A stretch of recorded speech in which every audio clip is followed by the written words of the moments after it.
No puedes medir eso que no ves crecer, y por eso crece más. Mi poema era solo hierba. No lo confundáis con otra cosa, solo hierba. Y como hierba, se seca, arde y vuelve a salir. Spanish कवी Miguel आंखेल courier त्याच्या कवितेला गवताची उपमा देतो. तो म्हणतो, माझी कविता गवतासारखी होती आहे. गवतासारखीच ती वाढताना दिसत नाही आणि म्हणूनच ती आणखी वाढत जाते. तुम्ही नाही मोजू शकणार तिला. ती गवतासारखी आहे. ती वाळते, जळते आणि तरीही पुन्हा रुजून येते.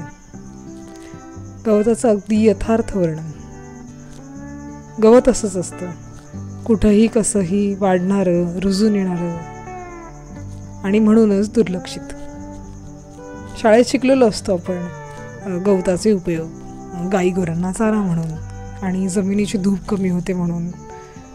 आणि मग नंतर कळतं, अरे गहू, ज्वारी, बाजरी असं आपल्या रोजच्या जीवनात येणारं धान्य ते सुद्धा गवतच आहे की.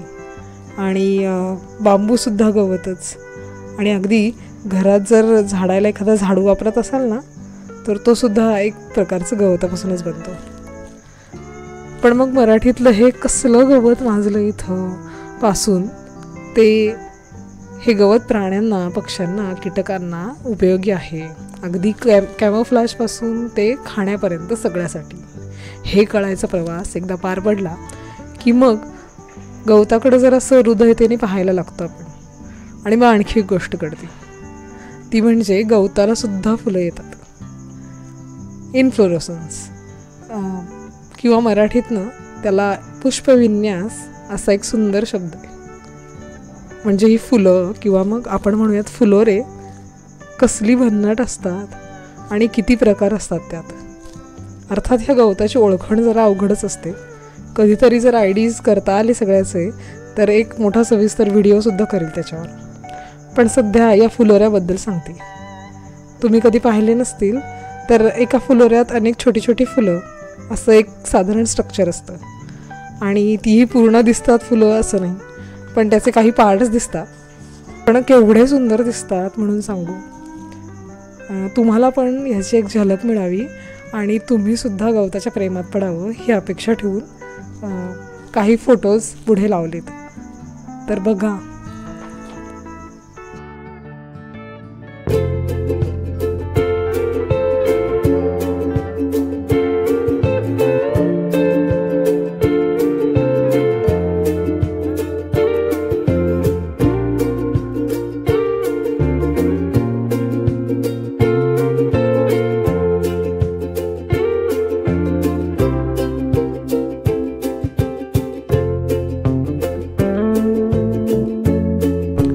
तर ही होती गवताची फुलं.